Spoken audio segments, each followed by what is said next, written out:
Salut à tous et bienvenue, c'est Rancho Panini. Le tirage de la Ligue des Champions a eu lieu, alors quoi de mieux que de débriefer l'album Tops de la Champions League 2024 100% complet pour voir les plus et les moins de cette collection. Je vous propose de le découvrir ensemble. Avant toute chose, petit jeu concours. Vous commentez la vidéo et vous résidez en France et vous avez peut-être la possibilité de remporter ce petit lot de 50 vignettes. Voilà, donc il n'y a pas de double. Voilà le cadeau qu'aura le gagnant. Il suffit de commenter et de résider en France. Je ferai le tirage au sort début d'année prochaine, donc en 2024. Et j'enverrai au gagnant ce petit paquet de vignettes. Voilà, alors le tirage a eu lieu hier. Pas trop de surprises, si ce n'est que le PSG a eu un tirage très clément, et tant mieux. On va aussi parler de l'album, il est 100% complet, ça y est, cette année je l'ai pris de suite complet, le set complet à coller soi-même, c'est ce que j'ai fait, je me suis amusé, je vais tout vous dire sur cet album. Bon, je vous l'avais présenté, on va passer ça. La première page, très simple, on a le logo de Tops, la coupe et une petite vignette sur le respect, la table des matières, ça je vous l'avais déjà présenté. Ensuite nous avons une double page sur la team de l'année dernière. D'un côté les hommes, de l'autre côté les femmes. Ça c'est pas mal je trouve.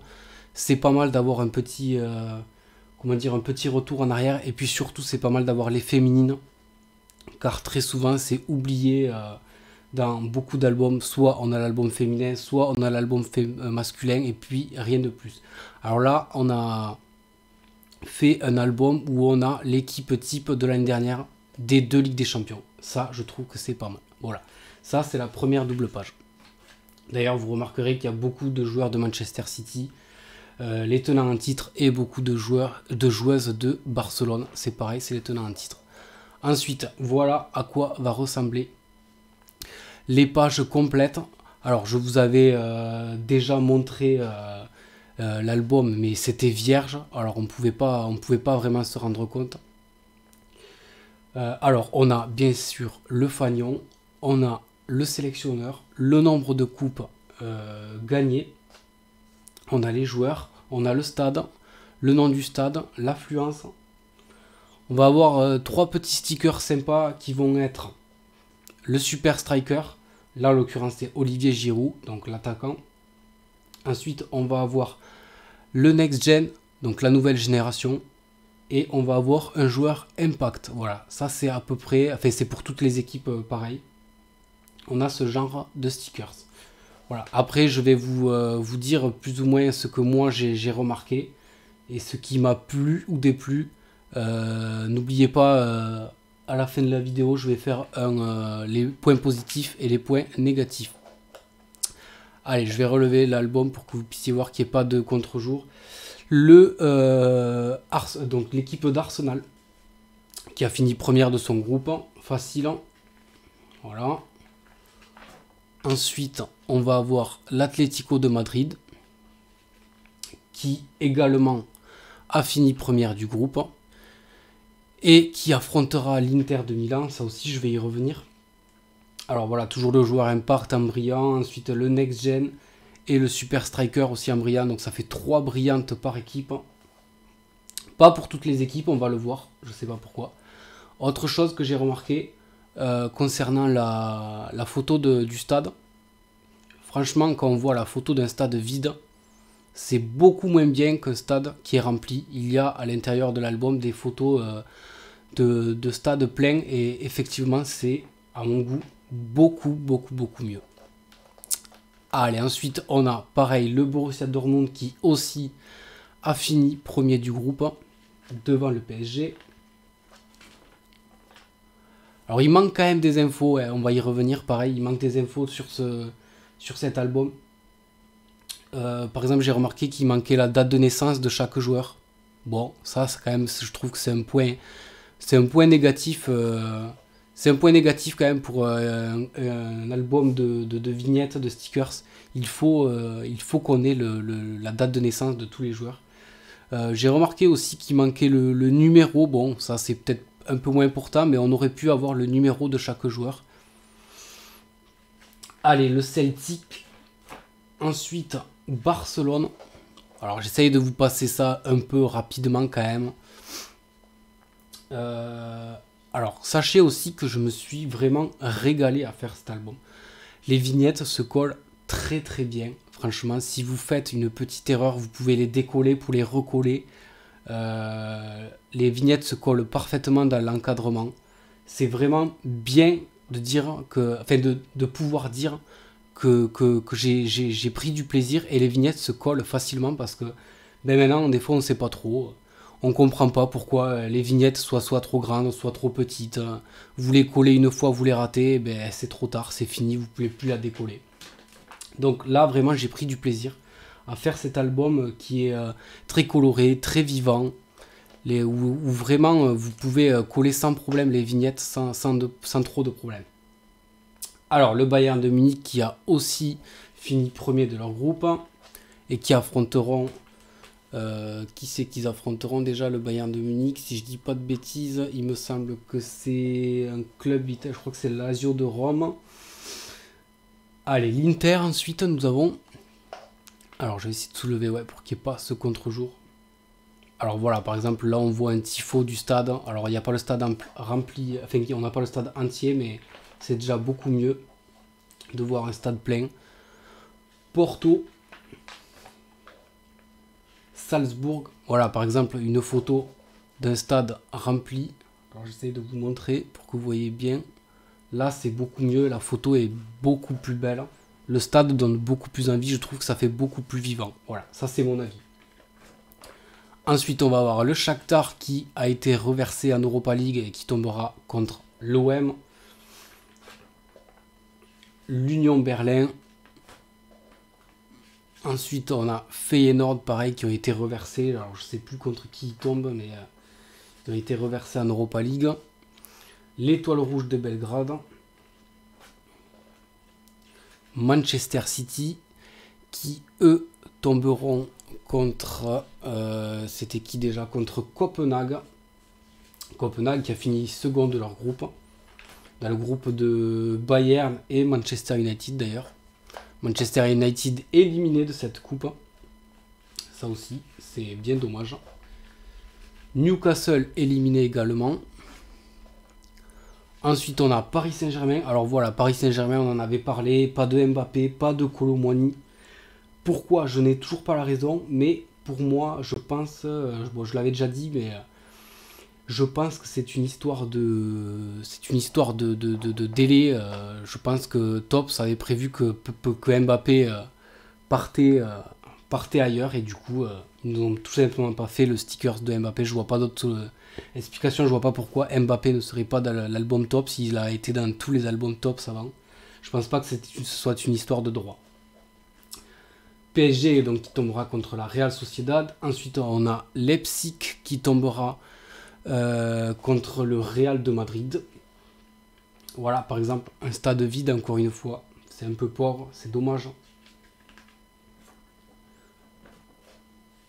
Le RC Lens qui a fini 3ème et qui est reversé en Europa League et qui affrontera Fribourg. Alors c'est dommage parce que franchement Lens ils ont fait un bon début de compétition, et après ben, c'est beaucoup plus difficile de continuer. Alors voilà, le Real de Madrid, comme j'ai dit, qui affrontera Leipzig. Real de Madrid qui a beaucoup de blessés, ils sont un peu dans la merde. Real Sociedad contre le PSG, on l'a dit. Ensuite, on a Séville qui est éliminé. Séville qui ont quand même gagné, alors vous le voyez pas, mais voilà, 7 Europa League, il faut quand même le dire. 7 Europa League, c'est énorme. D'ailleurs, on pourrait aussi discuter du Real de Madrid. Regardez-moi ce nombre, 14 Ligues des Champions, c'est incroyable. Incroyable ce club, et comme je disais, il y a encore plein de blessés, et je ne serais même pas étonné qu'ils gagnent la compétition. Ensuite, on a Benfica qui ont été reversés pareil en Europa League et qui tomberont contre le TFC. Donc je serai au match, j'irai au stadium pour voir pour voir les matchs. J'avais vu les matchs de phase de poule. Il y avait qui? Il y avait l'Asc, Liverpool et l'Union Saint-Gilloise. Je m'étais régalé, donc j'irai supporter le TEF contre Benfica. Voilà. Pour la petite histoire, la Lazio de Rome qui tombera contre le Bayern, comme j'avais dit. Naples qui affrontera Barcelone. Les Young Boys de Berne. Alors voilà, là aussi j'ai remarqué quelque chose. Donc depuis le début, vous voyez bien que le joueur Impact, il est brillant, avec un joli brillant, voilà, c'est beau. Et puis à partir du Young Boys de Berne, on ne sait pas pourquoi, le joueur Impact, il est plus brillant. Voilà, donc là maintenant, les joueurs Impact que vous allez voir ne sont plus brillants. Pourquoi? Je sais pas. Je sais pas du tout pourquoi ils ont fait ça. Voilà, donc Copenhague contre Manchester City, on a dit, avec le joueur Impact qui n'est pas brillant.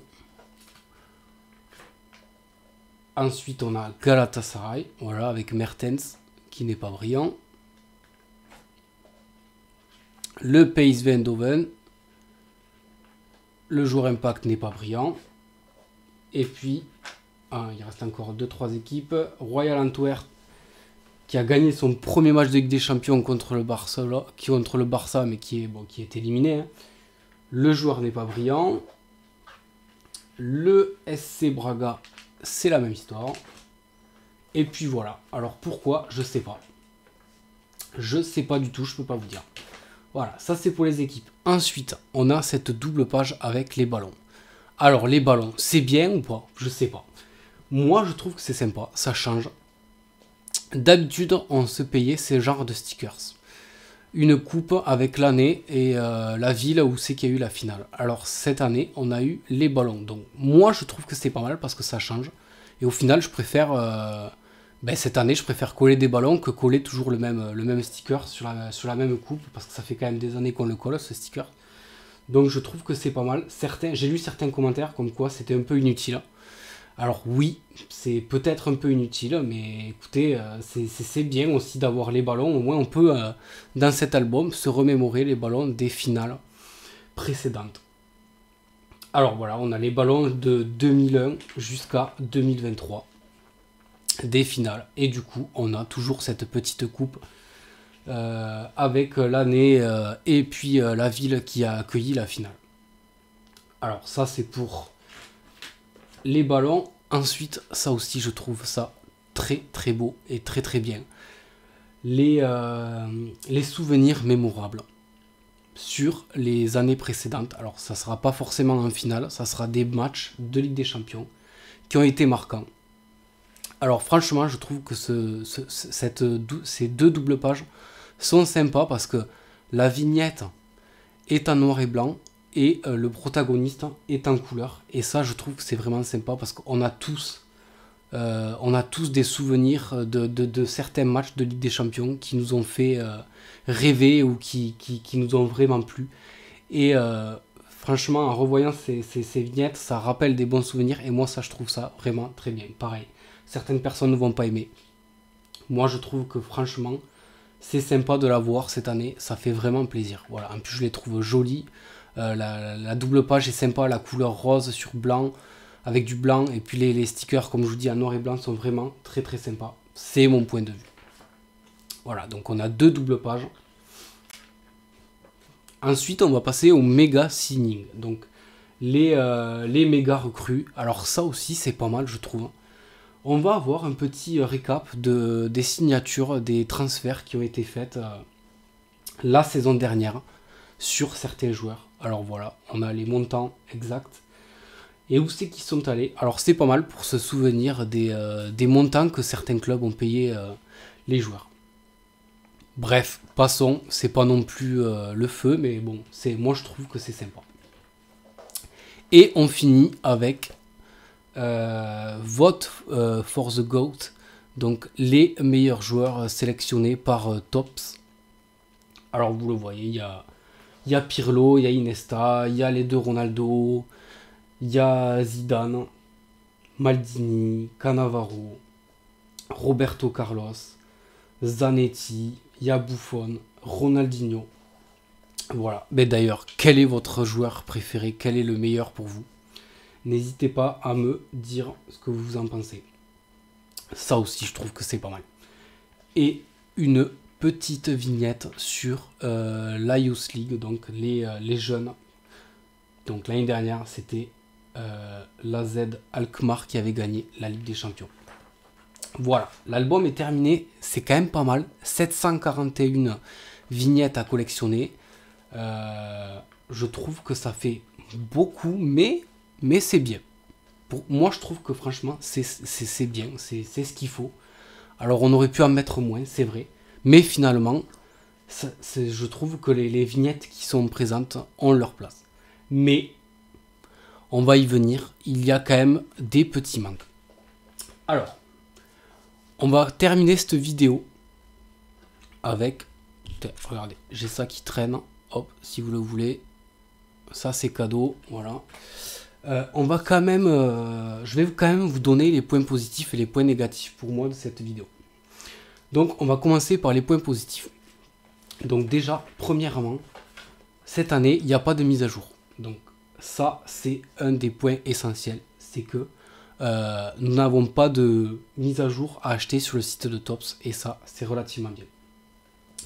Ensuite, le prix. Il faut le dire, le prix des pochettes. 1 € pour 8 vignettes. L'année dernière, c'était 1 € pour 10 vignettes. Cette année, ça a un peu baissé, mais c'est quand même toujours assez attractif par rapport à Panini. Alors, ce que j'ai trouvé bien aussi, donc, c'est les souvenirs, les ballons, les méga signatures, les transferts, c'est pas mal aussi. C'est un petit plus, c'est différent, ça change. Les stickers qui se collent quand même relativement bien et dans leur cadre et qu'on peut décoller si jamais on a un souci pour le recoller correctement, ça aussi je trouve que c'est un petit plus. Volontaire ou pas, je sais pas, mais pour moi, il faut le souligner. Et puis on va dire que le dernier point positif, c'est pour moi, l'album est vraiment vivant, il y a de la couleur, c'est sympa, on reprend les couleurs des clubs. On a la couleur de chez Topps, on a la couleur des clubs, on a la couleur... Franchement, c'est vraiment... Je me suis vraiment régalé à faire cet album. Voilà. Ça va être pour les points positifs. Maintenant, on va prendre les points négatifs. Alors, les points négatifs, pour moi, le pire point négatif, c'est qu'il n'y ait pas Mbappé et Kolo Muani. Surtout Mbappé. Parce que Mbappé, aujourd'hui, on a beau dire ce qu'on veut, c'est quand même un des meilleurs joueurs au monde. Donc Mbappé, pour moi, il a sa place dans cet album. C'est vraiment dommage qu'il n'y soit pas. Voilà, ça c'est le premier point négatif. Le deuxième point négatif, ça va être la date de naissance. Voilà, alors si on prend n'importe quel joueur, on n'a pas la date de naissance. On a plein de choses, on a plein d'infos, mais on n'a pas la date de naissance. Ça, pour moi, c'est quand même relativement négatif. On est obligé d'avoir la date de naissance d'un joueur sur une vignette Panini ou juste à côté. Le numéro du joueur, c'est peut-être pas obligatoire, mais pareil, je trouve que ça devrait y être. Ensuite, un point négatif, c'est on n'a pas le palmarès cette année. Il n'y a pas dans l'album, il n'y a pas le palmarès de la Ligue des Champions. Qui a gagné l'année dernière, qui a gagné l'année d'avant, et ainsi de suite. On ne sait plus. Alors ça, c'est pas mal. Vous me direz, c'est dans tous les albums, mais ça fait partie d'un album de foot. Il doit y être. Il n'y a pas non plus de calendrier. Alors, c'est pareil, vous me direz le calendrier. Oui, mais le calendrier, les tirages au sort n'ont pas été faits. Oui, mais le calendrier, on peut le remplir. Il peut y avoir un calendrier des phases de poule et après à nous de remplir les phases finales des huitièmes jusqu'à la finale. Donc pas de calendrier et pas de palmarès, ça c'est un point négatif. Ensuite, un point négatif qui est un peu différent, c'est que je trouve que c'est assez compliqué finalement de trouver des vignettes Topps. J'ai quand même pas mal de retours. Certaines personnes ne trouvent pas de vignettes Topps. Dans les bureaux tabac, dans leur ville, c'est assez compliqué. Donc ça, je trouve que c'est aussi un problème, un point négatif de chez Topps. Et j'espère évidemment que ça va être réglé parce que, rappelez-vous, enfin, cet été, il y aura l'Euro 2024 et c'est Topps qui fera cet album. Voilà, alors c'est terminé pour aujourd'hui. Voilà l'album 100% complet que je vous ai présenté. J'espère que la vidéo vous a plu. Je vous incite à commenter pour avoir une chance de remporter 50 vignettes Topps Champions League 2024. C'est pas grand chose. Mais écoutez, ça me fera plaisir de vous envoyer ça, d'envoyer ça aux gagnants. Je pense que je vais laisser 2 semaines pour pouvoir faire le tirage au sort. Commentez la vidéo, résider en France, voilà les 2 seuls critères. Voilà, ben écoutez, on va très vite se retrouver. Il y aura du foot 2024 dans pas longtemps et d'autres choses, bien sûr. En attendant, je vous souhaite à tous de très très bonnes fêtes de fin d'année. Et puis à bientôt.